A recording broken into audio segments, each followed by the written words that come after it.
अस्सलामुअलैकुम, welcome back to its mind kitchen. जी आज मैं आपके साथ मीठी टिक्कियों की रेसिपी शेयर करने जा रही हूँ। बहुत ही खस्ता और शानदार किस्म की बनती हैं। बरसात के मौसम की स्पेशल डिश है और आप शाम की चाय के साथ भी इसे खा सकते हैं। तो मैं परफेक्ट मेजरमेंट के साथ और मुकम्मल टिप्स एंड ट्रिक के साथ शेयर करूँगी। इस वीडियो को एंड तक देखिएगा और मुझे अपने फीडबैक से ज़रूर आगाह कीजिएगा। चलिए आए हम अपनी रेसिपी स्टार्ट करते हैं। सबसे पहले 2 कप मैंने मैदा ले लिया है और 1 कप मैंने गंदम का आटा लिया है। इन सब चीज़ों को हमने अच्छी तरह छान कर लेना है। 1.5 कप हमने चीनी का लेना है, ये 1 कप है और ये हाफ कप है, आधा कप है, यानी कि 1.5 कप चीनी का लेंगे। ये सब्ज़ इलायची है, उसका पाउडर मैंने बनाया था। इसमें थोड़ी सी चीनी मिक्स कर ली थी तो इसका बहुत अच्छा पाउडर, फाइन सा पाउडर इसका बन जाता है। अब हम इसमें नारियल का बुरादा डालेंगे, यानी कि डेसिकेटेड नारियल डालेंगे और 1 कप हम इसमें सूजी डालेंगे। इसको भी हमने अच्छी तरह छान लेना है। अब सब चीज़ों को हम अच्छी तरह मिक्स कर लेंगे। अब बारी आती है घी की।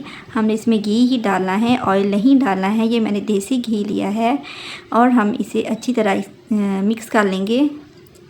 इसकी अच्छी तरह से मिक्सिंग करनी है। मिक्सिंग करने के बाद हमने इसको थोड़ा सा हाथ में लेना है और ये देखें जैसे मैंने लिया है, इसको हमें दबा के देखना। अगर तो आटा जुड़ जाता है तो ये बिल्कुल परफेक्ट है घी। अगर नहीं ऐसे आपका आटा जुड़ता तो आप थोड़ा सा ऑयल और डाल सकते हैं। अच्छा चलें जी, अब इसमें है दूध डालेंगे। जो दूध है वो मैंने 1.25 कप लिया था, 1 कप एंड 1/3 कप। तो ये बिल्कुल परफेक्ट मेजरमेंट है। बस हमने सख्त सी डो गूंदनी है, सख्त सा आटा गूंदना है। आपको थोड़ा अंदाज़ा हो जाएगा। अब थोड़ा थोड़ा करके डालिएगा। अगर आपके आटा मतलब थोड़ा सा पतला हो जाता है, सॉफ्ट हो जाता है, तो आप थोड़ा इसमें मैदा या फिर इसमें थोड़ा सा आप आटा डाल सकते हैं। तो हमने इसको गूंद के अच्छी सी हमने इसकी डो बना लेनी। ये देखें जी, आपको नज़र आ रहा होगा इस टाइप की जो हमने डो बनानी है।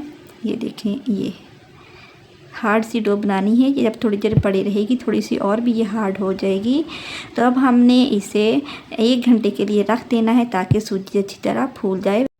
अब 1 घंटे बाद फिर हमने इसको थोड़ा सा गूंद लेना है ताकि इसकी अच्छी सी मिक्सिंग हो जाए। अब इस स्टेज पे हमने थोड़ा सा आटा ले लेना है और इसकी टिक्की बना के ऑयल में फ्राई करनी है। अगर तो बिल्कुल परफेक्ट फ्राई हो जाए तो हमारा आटा बिल्कुल ठीक है। अगर ये टूट जाए तो इसमें आपने मज़ीद थोड़ा सा आटा या मैदा डाल लेना है और थोड़ा सा दूध डाल के इसे आपने गूंद लेना है। अब आटे को मैंने 2 हिस्सों में तकसीम कर लिया था। अब हम इसकी एक रोटी बना लेंगे। पतली सी हमने रोटी बनानी है। मैंने नीचे शापर बिछाया था, इससे ईज़िली जो है ना वो रोटी हमारी बन जाती है।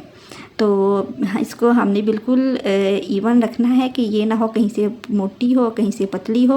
तो अब हाथों की मदद से करेंगे तो ये परफेक्ट किस्म की बन जाएगी। अब ये जी मैंने वाइट तिल लिए हैं, सफ़ेद तिल हैं। ये आप आटे के अंदर भी डाल सकते हैं और उसके ऊपर भी लगा सकते हैं, लेकिन मेरा मशवरा ये है कि आप इसके अंदर डालिएगा क्योंकि ऊपर डालने से आधे जो तिल हैं वो ऑयल में ही रह जाते हैं। अब हमने इसे प्रिक करना है। प्रिक करने का मकसद ये है कि जो टिक्के जब हम ऑयल में फ्राई करते हैं तो वो फूल जाती हैं, जब हम प्रिक करेंगे तो ये फूलेंगी नहीं। अब हमने कोई कटर ले लेना है, कोई सी भी गोल चीज़, गिलास ले लें या बाउल वगैरह ले लें, उसकी मदद से हमने इसकी गोल गोल टिक्कियाँ बना लेनी है। और जो बाकी का एक्स्ट्रा आटा है वो सारा हमने उठा लेना है, उसकी हम बाद में मज़ीद टिक्कियाँ बना लेंगे। चलें ये देखें जी, कितनी ज़बरदस्त किस्म की हमारी जो टिक्कियाँ हैं वो रेडी हो चुकी हैं। ये जो टिक्कियाँ हमें थोड़ी सी बारीक सी बनानी है, देखें बिल्कुल बारीक सी टिक्कियाँ हैं, ज़बरदस्त किस्म की हैं। अब जी ऑयल की बारी आती है। ऑयल जो है मीडियम सा गर्म हो, ना ही ज़्यादा गर्म हो ना ही ठंडा हो। अगर ठंडा होगा तो टिक्कियाँ हमारी टूट जाएंगी और ज़्यादा गर्म होगा तो टिक्कियाँ हमारी अंदर से कच्ची रह जाएंगी। और इसे हमने थोड़ी सी मीडियम से भी कम लाइट पे हमने इसे फ्राई करना है और इससे तकरीबन एक तरफ से 2.5-3 मिनट के लिए फ्राई करना है। और फिर हमने इसकी जो साइड है वो चेंज कर लेनी है और इधर से भी हमने तकरीबन 2.5 से 3 मिनट के लिए फ्राई करना है। इस तरह हमारी परफेक्ट किस्म की जो टिक्कियाँ हैं वो रेडी हो जाएंगी।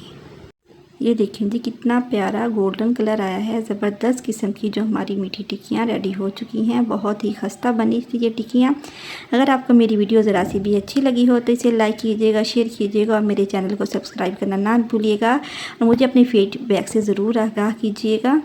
आप इसे 1 महीना तक के लिए स्टोर कर सकते हैं। बरसात के मौसम की ये स्पेशल डिश है और आप इसे शाम की चाय के साथ भी खा सकते हैं। चलिए मैं आपको दिखाती हूँ फाइनल रिज़ल्ट। ये देखें, ये ऊपर से ये खस्ता है और अंदर से ये सॉफ्ट हैं। बहुत ही ज़बरदस्त किस्म की बनी थी। मेरे बच्चों ने तो 1 दिन में ही ख़त्म कर दी और ये हेल्दी भी बहुत हैं। आप इस रेसिपी को ज़रूर ट्राई कीजिएगा और मुझे अपने फीडबैक से भी ज़रूर आगाह कीजिएगा कि आपकी जो टिक्कियाँ कैसी बनी। Thanks for watching. दुआ में याद रखिएगा, अपना ख्याल रखिएगा। अल्लाह हाफिज़।